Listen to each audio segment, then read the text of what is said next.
Hi, everyone, and welcome to another episode of Govs on the Go Alumni Edition, a podcast featuring alumni from the College of Arts and Letters here at Austin Peay State University.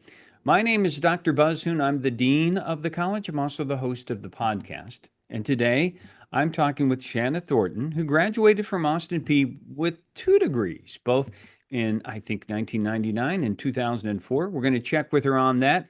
Shana, welcome to the podcast, and hopefully I've got that correct. You do. Thank you so much, Buzz, for having me. I'm happy to be here. And I did graduate with 2 degrees, a bachelor's and a master's. And yes, you have those years correct, both English degrees. Well, you're a wonderful representative for the entire college because of what you're involved in, both with writing and also you're a historian. So you're an ideal person that we like to highlight. But we'll get into some of your career path in a moment. Let's tell everybody what's going on right now in your life. Well, I am currently in my office at the Customs House Museum and Cultural Center at the intersection of Second and Commerce magazine. It's Second and Commerce, but I am the managing editor of the magazine. I kind of put them together like the magazine is a road almost now. Yeah.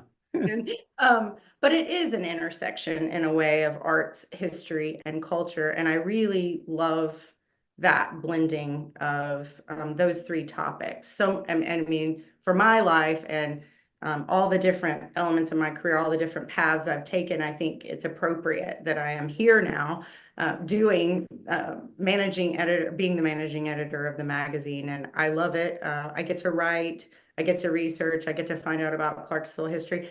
And I think I get to find out interesting things about people in Clarksville that other people don't know, and then bring those to light. And that's really fun. And I think a lot of times people don't realize what they've accomplished, or maybe they're a bit like they pull back and don't want to share it. Not a lot of people often, broadcast it. So it gives me that chance to brag about them in ways that I don't think that they would necessarily on their own.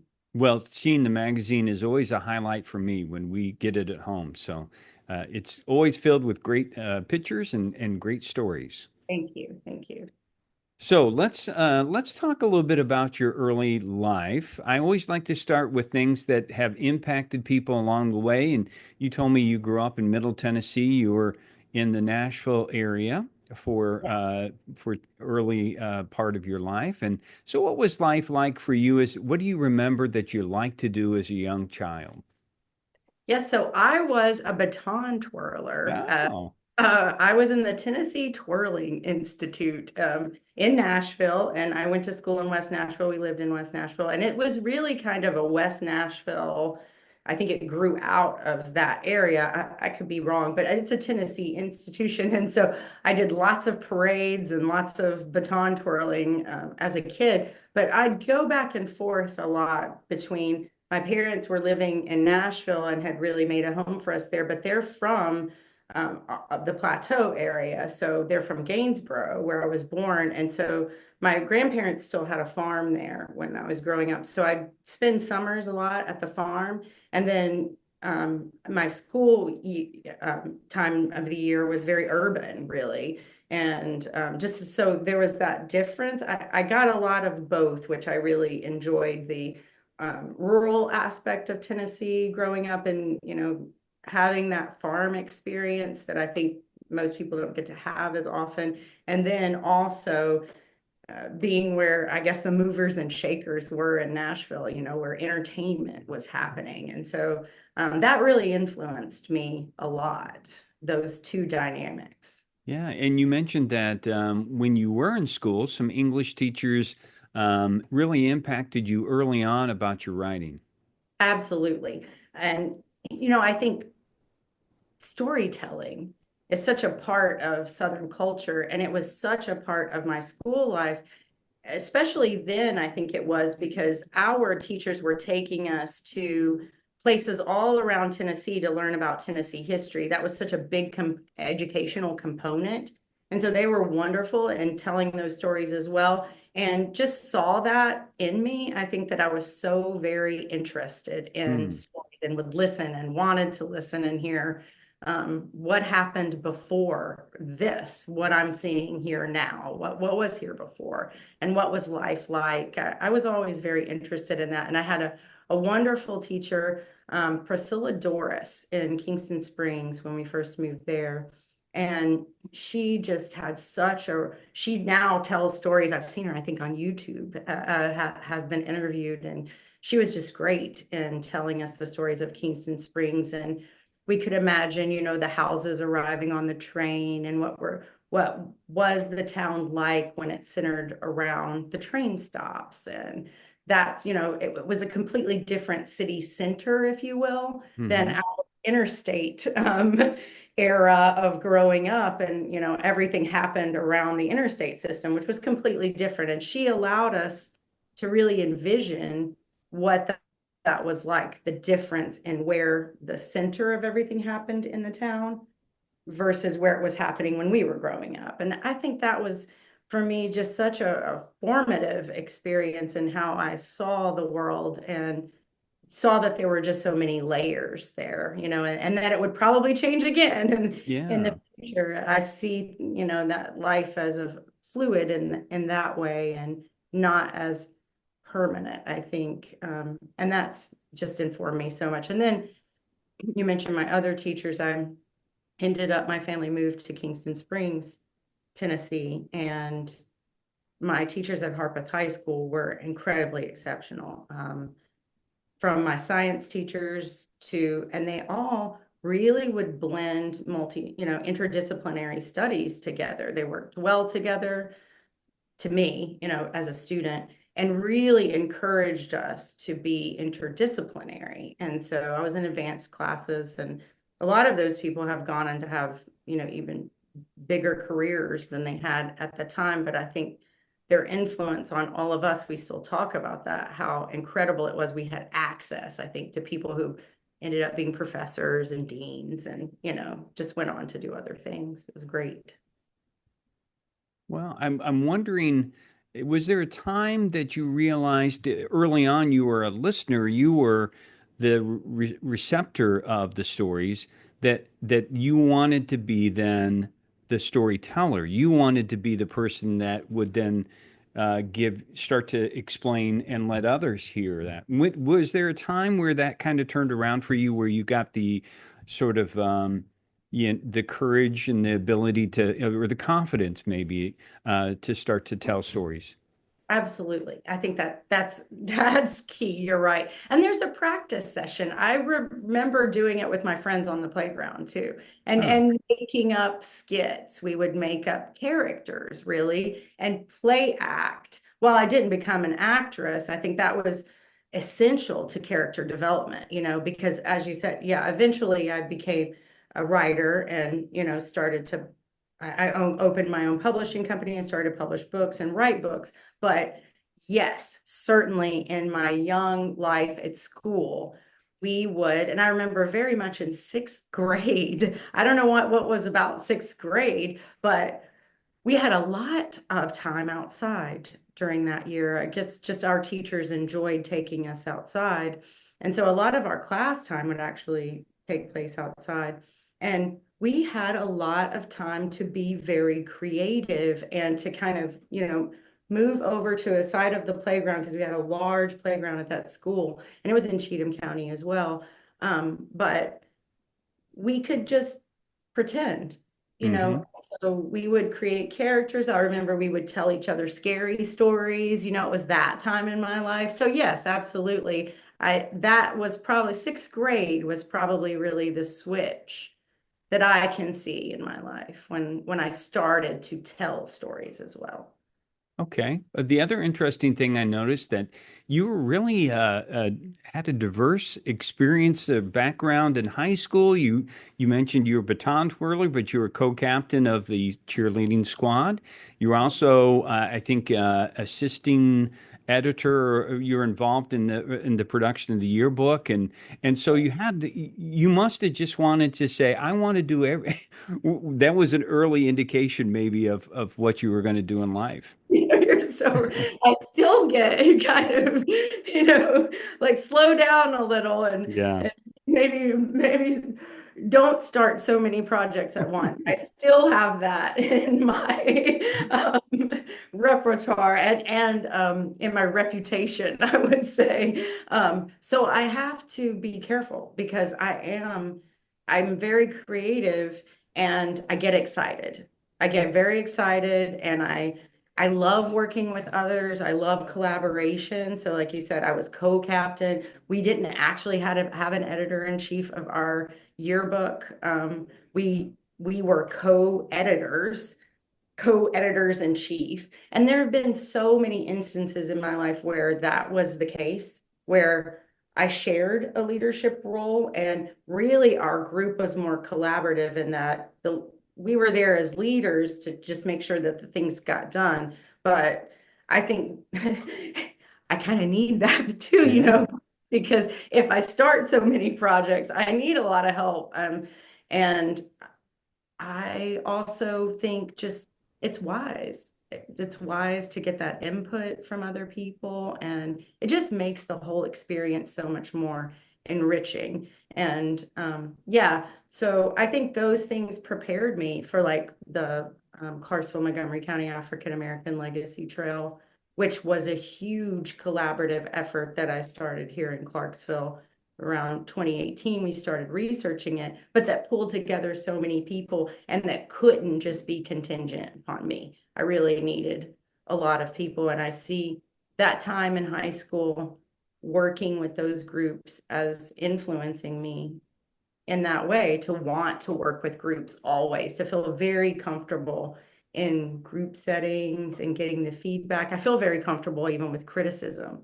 I think if I don't get it, something's wrong. Like we need because the feedback, I think, is so essential for what a Development, sure. reader or a viewer experiences, that as someone who gets involved in creating, you can't always step outside, and see, and you need that critical feedback if you want it to be successful and good. Absolutely. I totally agree with you on that. There are many times where I'm like, when people, for instance, watch the podcast, I'm like, I do accept criticism. You can tell me what you like and you don't like about it too. How did Austin Peay get so fortunate to have you? How did you decide to come here, and what are your early memories from Austin Peay? So I first went to UT Martin for one semester. I accepted a cheerleading scholarship and then decided, whoa, I don't want to I don't want to do collegiate athletics, Okay. really. I really wanted to focus on other things. And athletics, I realized, was not one of the things, and it was going to require a lot of time, of course, and commitment. And I also realized that I didn't really want to be at UT Martin. Um, for me, I love Middle Tennessee so much, and it was too far west for me to go to UT Martin and stay alone, really, I would say. So I had friends at Austin Peay, and so I'd come to visit from UT Martin, decided I really like it here. I liked the city of Clarksville. I liked the opportunities. I liked the proximity to Nashville. I liked that it was a growing community in town, but it still feels small even now, but it especially did then. And because I started in 95, and really, I had thought I liked it, but then I thought funny little story, I thought I'd go to MTSU. And with a different friend, kind of talked me into it. And then she dropped the ball and said, I don't want to go to MTSU. And I had shown up at a friend's house and said, I don't know what I'm going to do. I'm not going to go there. And it's too late to go to Austin Peay. Well, my friend, one of his friends, was a football player. He was actually the captain, I think, at the time of the football team. And he called Coach Luce for me and said, I have a friend who wants to register late. She knows no advisor or anything. Do you think it's too late? And it was summer. And he said, no, it's not too late at all. Actually, she can squeeze in, but she's got to come up here and fill out all of her paperwork and everything. And so he gave me a job as a tutor. So I became a tutor at Austin Peay for the football team. And Wow. I started like that, just boom. And I loved it, really loved Austin Peay. I wanted, like I said, I didn't want to focus on athletics. I really knew I wanted to be a writer by that time. By the time I made it to Austin Peay, I was arguing with myself about it, at UT Martin and thinking about MTSU. I was trying to make myself do other, enter other career fields. And by the time I came to Austin Peay, I'd accepted it. And so that's when I started to look at what can I do here.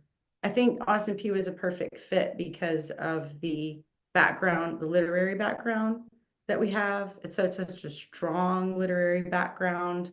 And I think it's a town that understands writers Mm-hmm. uh, because we have such a history of important writers who've come from here. And so for me, everything started to fall into place once I got to Austin Peay. So that was a relief, So probably for Coach and my and Coach Luce made this happen, huh? Oh yeah, he was great. Okay. He was Well, absolutely he should be in the essential. Hall of Fame or something. Oh, wait a minute, he is. Yes, he is. But I will thank him next time I see him Yeah. for letting you, helping to pave the way He for did. you. He helped me. Yeah. So, how did you get, what do you were tutoring, you were starting to go to classes. What other early memories do you have of Austin Peay? So the Allstate, well, I should back up and first mention my undergraduate advisor, who was Yeah. John Turner.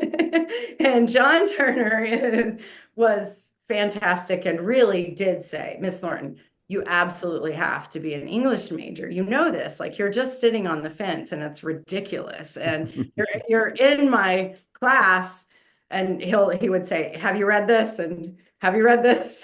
Have you read this? I'm not going to raise my hand anymore because they're going to start like throwing things at me behind me. But no, actually, they were grateful because they were like, good, you've read it.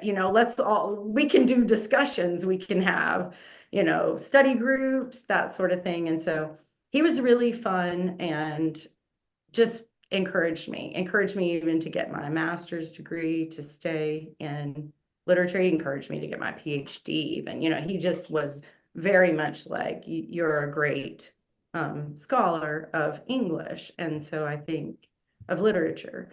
And I loved scholarly writing. That was, I I thought about creative writing. I just thought I'd dabble in it on the side. But once I really delved into my major, I loved scholarship. I loved critical writing and critical literary evaluation. And it was just so interesting to Mm. me. And it brought together all those different fields of history, art, like what was happening at the time that someone wrote something that influenced them and what were they commenting on. I just loved all those classes. And so John Turner was hugely influential on me, as was Stephen Ryan, Linda Barnes. I mean, I can name so.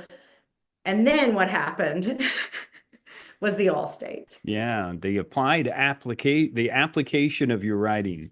Yes, the Allstate happened, and that moment has been so significant in my Mm. life. I just applied to be a reporter. There was just a general, classified ad in the paper, something if students want to write. And so I applied and I showed up that day for the job, and they had one position, but Jerome Parchman showed up with me, and I didn't know him at the time. And they gave us both reporting jobs. I ended up going on to be the news editor and then the editor in chief of the Allstate. And Jerome continued to be a reporter. And we actually worked together on, oh, I've got it sitting right here. That's why I'm pointing to on that, Oh the yeah. so we've maintained our friendship for all these decades since then and continued to write together, continued to work together. And the All-State was that thing for me. It made all those connections. I could say something about so many professors because I had a unique relationship in that I interviewed so many of them, or they would, you know, say, how about you write about this? Or is this something you'd want to cover? And I think it just set me up to have these, what have become, and of course, I didn't know it at the time, long-term relationships in my life with them. And it was just beautiful that so many of them shared so much of what they were doing, not only as professors, but also, they professors have so many things going on themselves, and will have book deals going on, or travels that they do where they're doing presentations and conferences. And so it really gave me an opportunity to see how much they did outside of the classroom. And I just loved that. I found that so fascinating and really just satisfied all my curiosities because I'm a very curious person. And I loved working on the newspaper for that reason. There was Yeah. just so many things to do. We expanded the distribution of it. We made a much bigger newspaper. I was so eager, I would say, to do that I had a lot of errors. But And you those, learn to deal with that, that part of which you tell us about that story. I think that's a great story for a young person to understand. yeah, so I had a big glaring error in a headline that had come out in the newspaper, and we printed, of course, and distributed it everywhere. And of course, John Turner, never missing a moment with me, brought it into class, and I was so humiliated before getting there. I mean, I hadn't seen him or anything, but I was humiliated with everyone else, and like just sort of like I'm not going to come out of my room, and I've had so many little errors, and of course friends and my cousin actually was in school with me at the time, Johnny Sparks, who has gone on to be a Oh, dean sure. with all state and all of that. But he was like, if you're gonna produce this much, Shanna, it's probably you're gonna have errors because you're just putting out such a big paper compared to what had been put out before that. And we just don't have the staff really, for that. However, we had the writers. We just didn't have, enough editors to cover it all, but that was okay. And plus it was a learning curve for me. But anyway, I'm thinking I'm not going out. I'm not going to go to class. I'm just going to hide, and I get into the classroom and he's got it up, he's got it there, and he just uses it as a teaching moment, and he's just like, it's great, it's funny. He gets me to laugh about it. He makes it, loosens me up. It wasn't embarrassing. I forget how he did it, and he was great at that too. Where he could put you in front of the classroom, but it didn't feel like one of those moments where you just wanted to hide under a chair. It felt different. And so it was, I forget, but it was great. It led us to being funny. It led us to having a sense of humor more often after that. And so we wrote some real zingers after that one, which I think our top was clarinetist to break wind. And that was for a clarinet ensemble that was going to happen. And that was the big headline. And I don't know that the music department loved it so much, but the students loved it. And for certain, those newspapers flew off, because, and after that, we just didn't take ourselves as seriously. I mean, I still try to be a great editor, but I always understand things are going to slip through the Yeah. cracks, and that's just, it happens. Well, I'm going to mention some professors for you, and I want you to tell me how they impacted you, okay? We're going to begin with Ellen Canervo. Oh,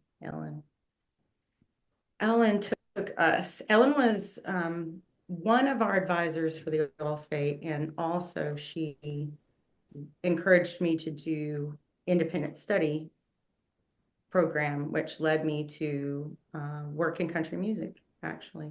And I didn't ever think that, I just thought that was off the table. Like I don't know why. I just, and I did certainly didn't think about getting college credit for it. And so when the offer came, she just happened to, I would happen to be talking about it. I think it was on the journalism conference trip. We took a trip to the Southeastern Journalism Conference, and it was in Lafayette, Louisiana that year. And she was our advisor who went with us and encouraged us to enter all of these competitions. As an English major, I didn't really know a lot, like all the rules of journalism at the time, Mm. because I wasn't a journalism major. And so that was a kind of funny experience in that I would doubt myself, right? And not knowing those, even though I kind of had an intuitive way about storytelling. So we entered, my boyfriend at the time eventually became my husband. I met him at Austin Peay, Terry, and he worked on the Allstate as an advertising representative.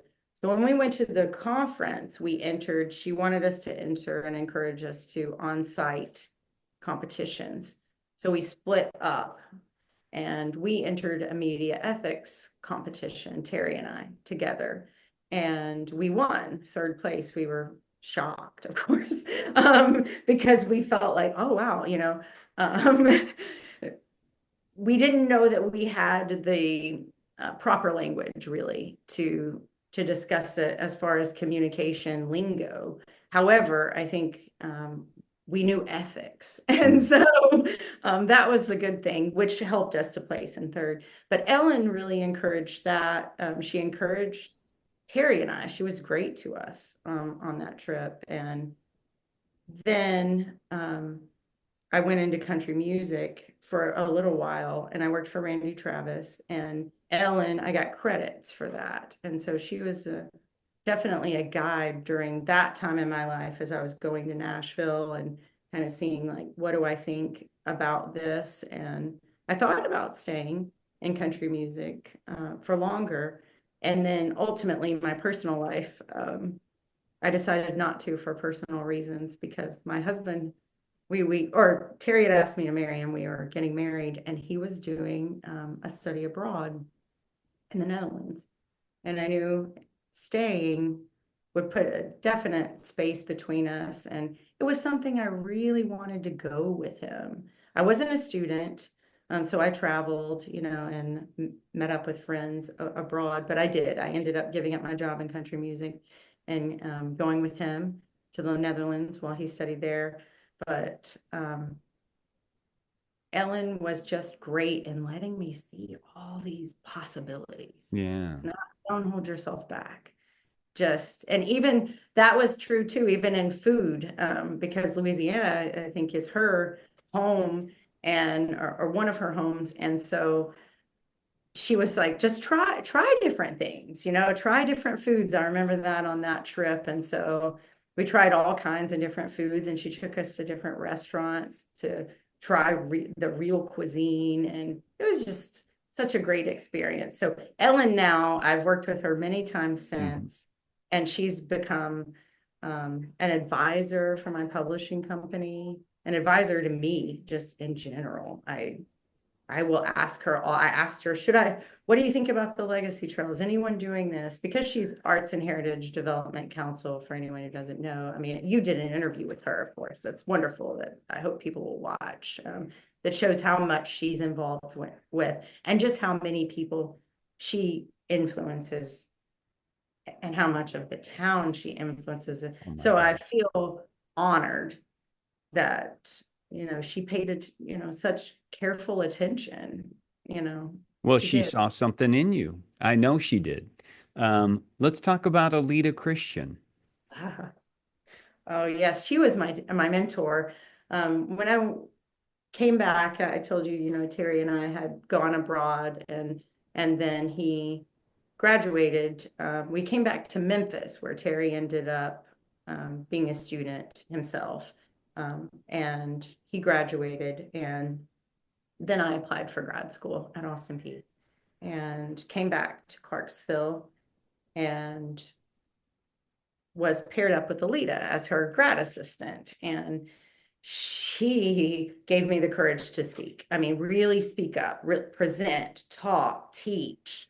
And we taught 5 days a week in developmental studies. We had 50 students in one class. It was quite, I mean, it was definitely jump in and start teaching.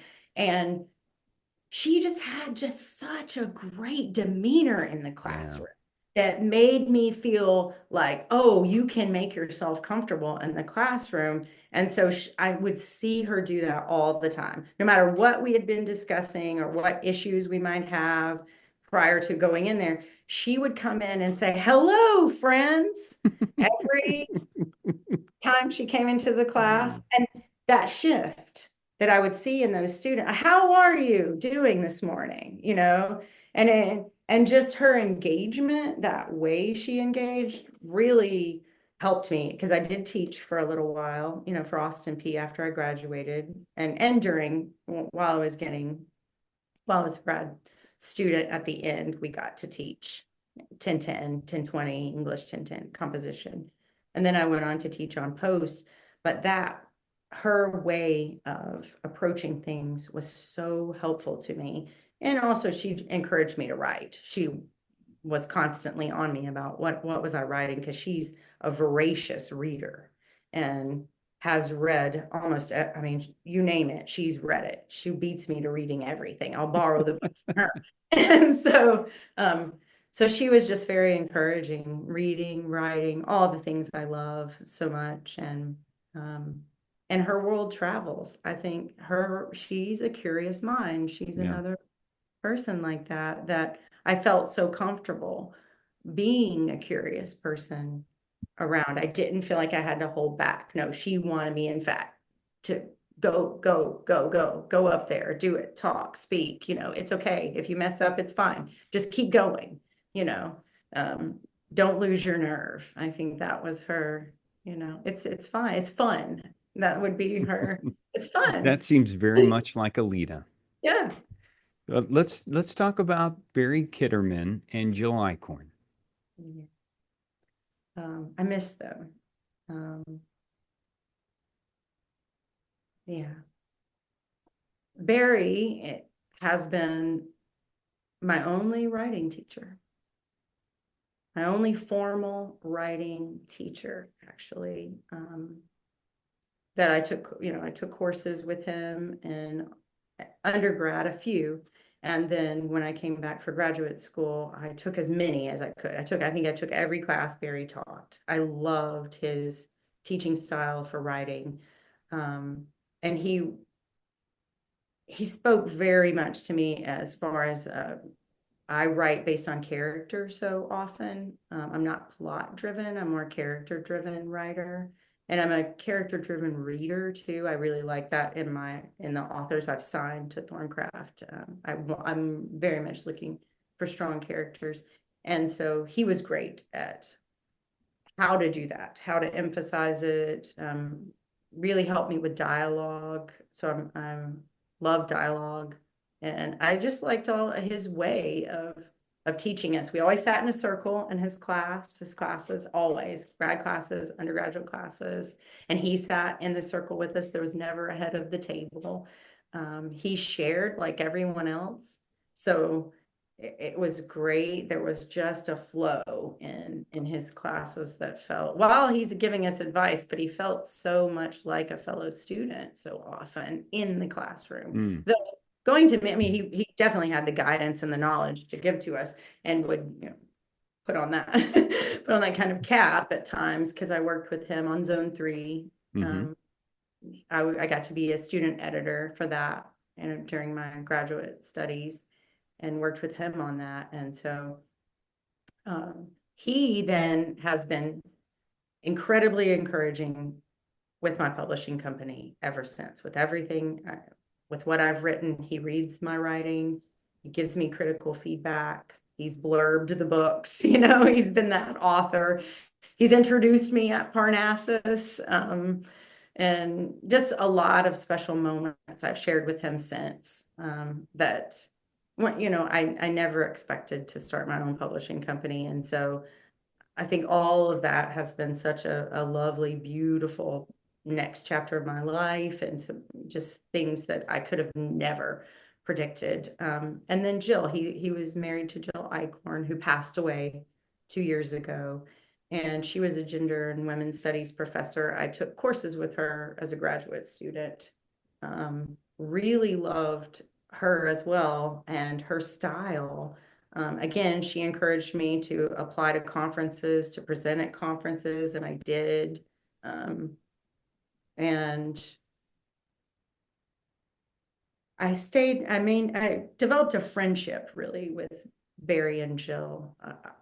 I would say what I felt was the first friendship, post being a student at Austin Peay, where our families became friends. We did things together and had just such a deep relationship with the two of them. And so their support on everything I've done, they were like I'm sorry to bother you again, but I need your opinion. Well, that's part of the community that you're now part of. Yeah. Oh, yes. And I think their presence was, just it's like that touchstone of okay, they're here. It's okay. It's good. Everything's right. Whether that was a book launch or a reading event or, all of those things, they were there. And so then, of course, when Jill passed away, Dr. Brockman came to me. She's the chair of the English department. We were actually grad students together in Jill's class. That's where we met. And after she passed away, B came to me and said, what about making a book dedicated to Jill? And it took us a while just because it was heavy. She died suddenly, unexpectedly, from an illness. And so I do have that too. Okay. Because that one's so special, the inspiration to action, a tribute to Jill Eichhorn. So her students wrote for it, and her colleagues. That was amazing. Just it felt really incredible to receive a submission from the woman who had been the chair of the department when I was a young student. For Jill. That was special. That was just, I admired her, respected her opinion. I still do, right? But just as a student, just the Susan Calavini was top. I mean, she was such an incredible chair for us and gave us so many opportunities. So to receive something where she said, I hope you'll accept my submission, for publication was kind of like, wow, I can't believe I'm here, Yeah, out of body experience.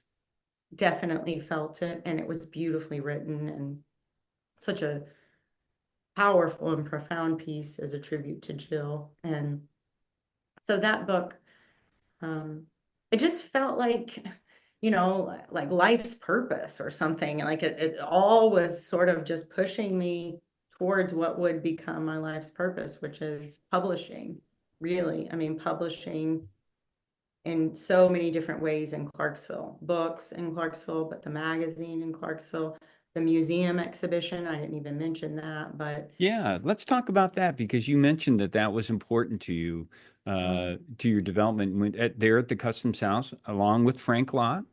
And it was your first sort of, you mentioned that as a historian, this is an opportunity for your growth.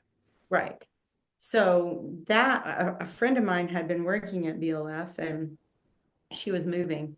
And so Frank needed a temporary writer. I didn't want to work full time at that point. I was managing my publishing company and I had 2 young children, 1 baby. And I definitely started my publishing company so that I could be with my kids for a lot of time, or, what are most people's working hours.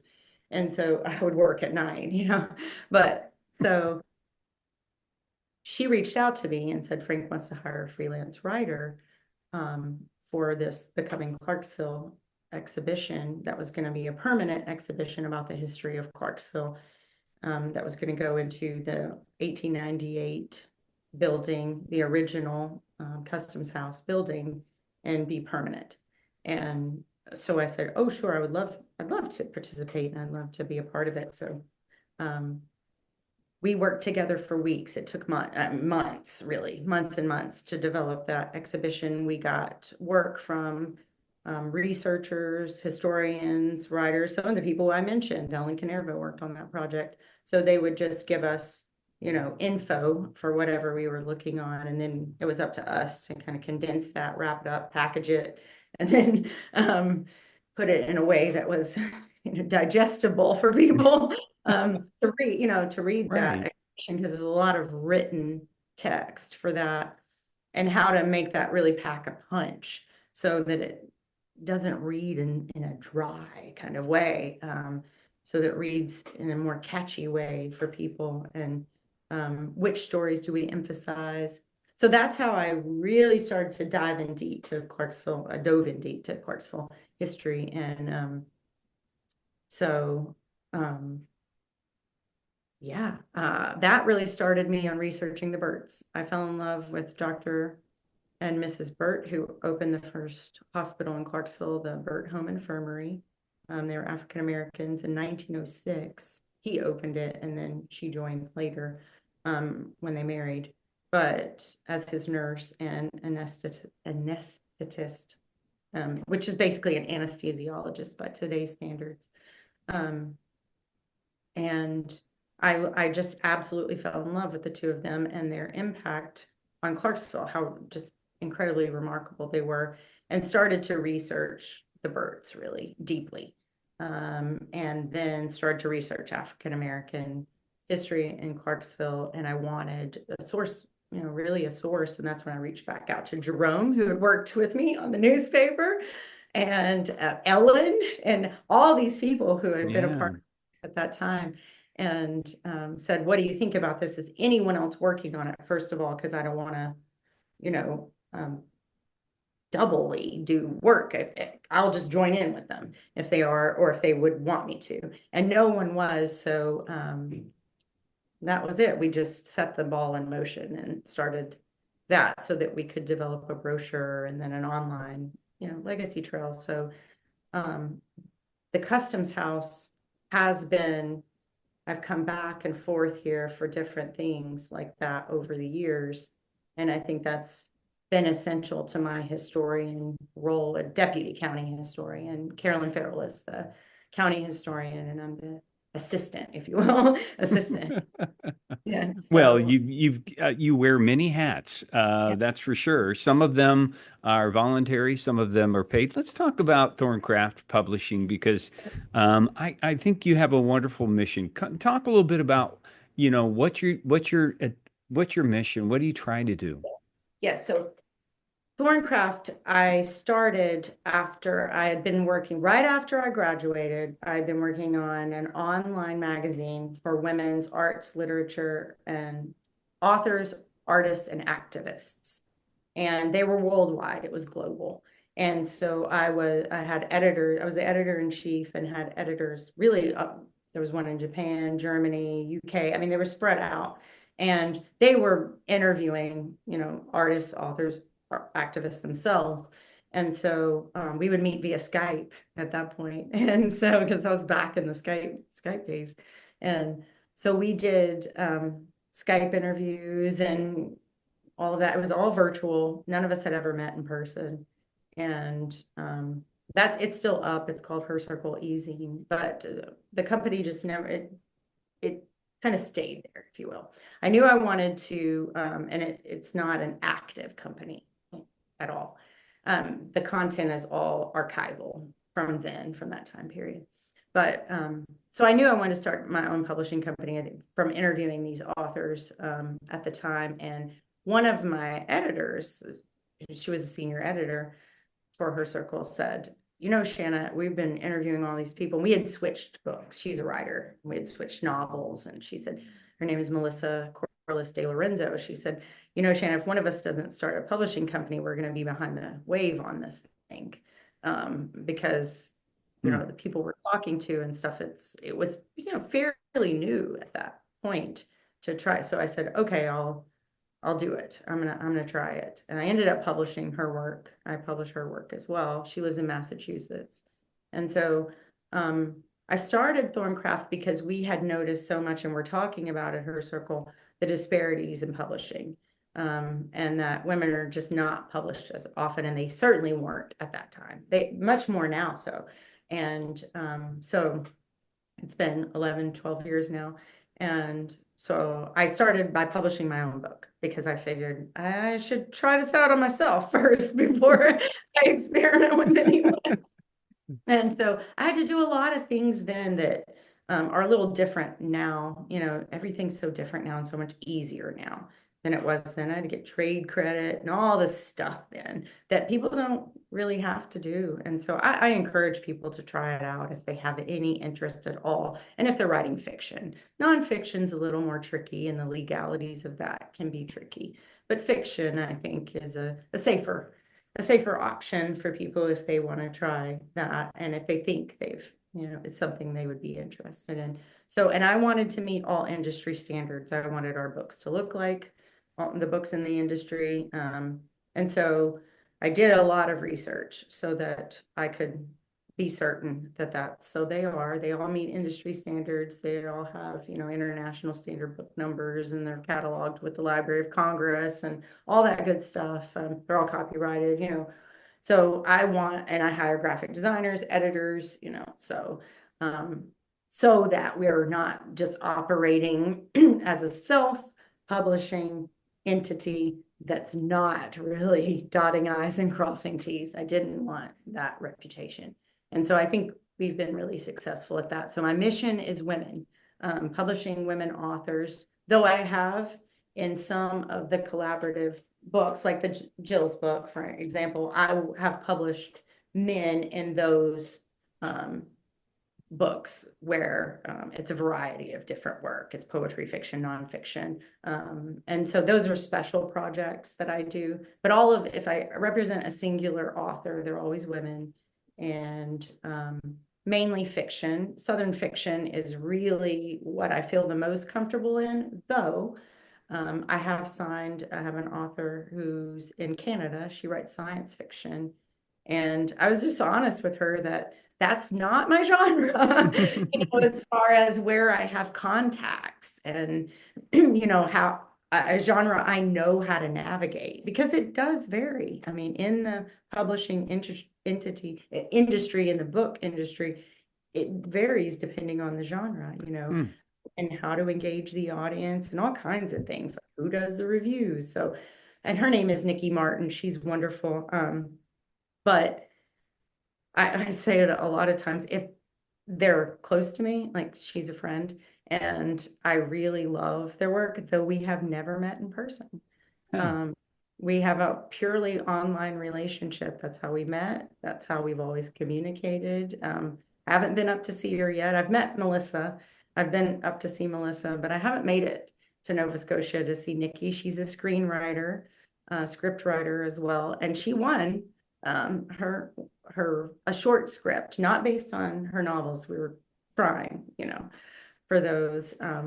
She's a wonderful screenwriter too. So it's my curious mind, Buzz, it's my multiple hats and my why not. I believed in her stories and I loved her work and I believe in her. She's just great artist and author. So she said, no, I really want it to be you. I know you're limited in what you can do with science fiction, but I really want it to be you and as my publisher. And so we've had just such a wonderful relationship. I publish a lot of people here in Clarksville. So not a lot, but I mean, I publish a few, I should say. Sharon Mabry, whose books have won awards. She was a professor at Austin Peay, a music professor, but she writes, she's written a Southern fiction murder mystery, and then an autobiography about her life in East Tennessee growing up. And I love working with Sharon. She's such a hard worker and a beautiful writer, such a great speaker.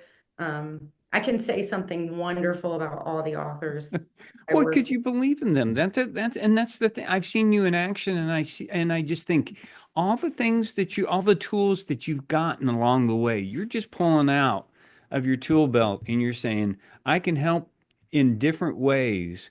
And you're somebody that has not stopped trying to help other people. I think back to what you said about early on about how you enjoyed listening to stories, and you're taking that and amplifying that as many ways as possible. Yes. And, I think part of, we would talk about it in grad school, like generating this literary or artistic energy, really, artistic energy. I think it's just something that all the humanities really in Clarksville.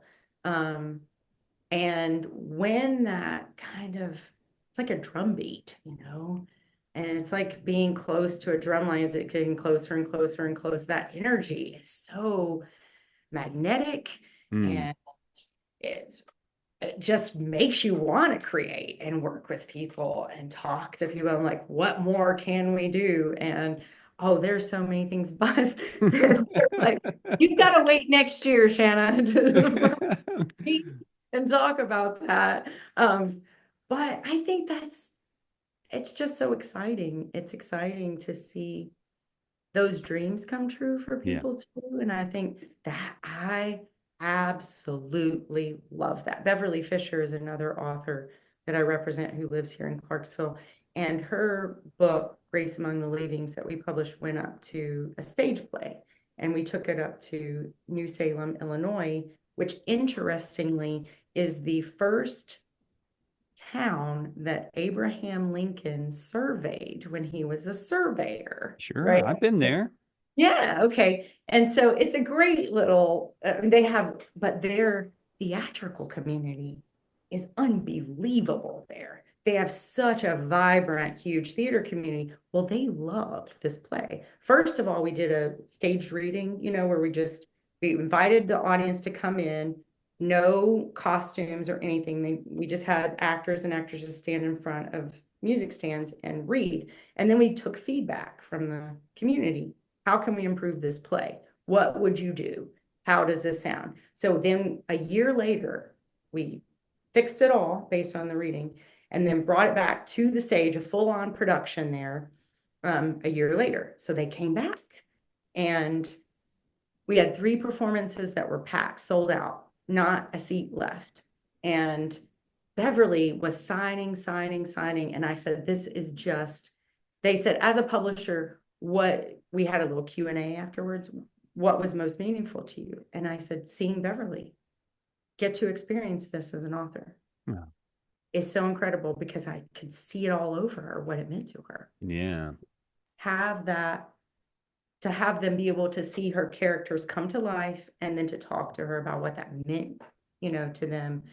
And so all those experiences have been so beautiful. I live for those experiences. I'll be like, you had an event, because Christina lives in New York. And like I said, Nikki's in um, Canada. So it's like, you had an event. Who was there and what happened? Because I don't get to see it. So, and I really love it. And I'll say too, it doesn't matter if it's packed and sold out or if it's 3 people. That's right. If it's 3 people who you really had that exchange with, then it means everything. And it comes back around in this way, I think, usually that's so beautiful. Even when I've had events and I try to prepare everyone, that's just how it is for everyone sometimes. That is low attendance, but it's about the connection that you're making with people. And now you're back at the Customs House Museum, and again, so involved with the community in so many different ways. It's just it's really, I think, neat that you have become what I see as an important part of the community. Thank you. Thank you. Thank you. I cherish it. I really cherish it. Well, we always end with this question. What kind of recommendations do you have for our students What do you think you would advise a young person, much like yourself, that had an interest in a love of writing? Oh, yeah. I think to find the places where you can get involved in ways that make you feel comfortable. And, it takes courage to say, this is not for me, Mm, especially if it's something you've done for a long time. Like it took courage for me to say, athletics, cheerleading is not for me in college. I was friends with tons of athletes and I tutored them, but it wasn't for me. And I think that I gave up a scholarship, early on, but I knew deeply that I was not going to be happy.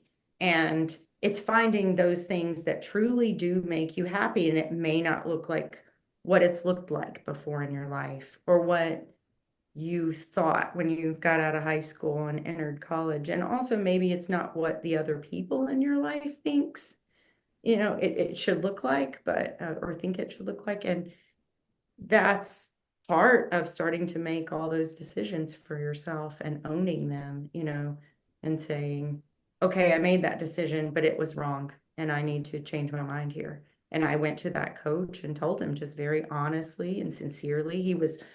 He respected me for it. He honored it, and I think better to tell him on the front end than to drop the ball, at some yeah. point, when it clearly was affecting me.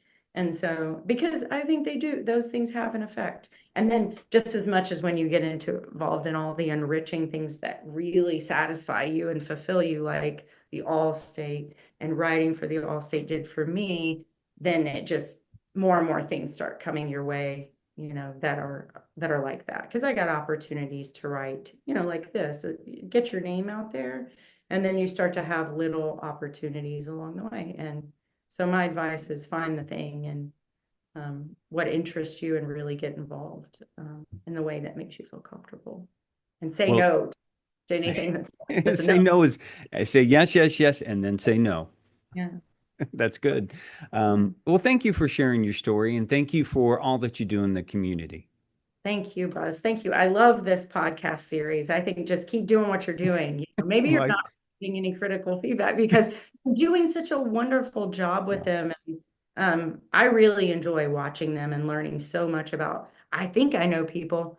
And then you get to see an interview with them and you learn more. You learn more. That's good.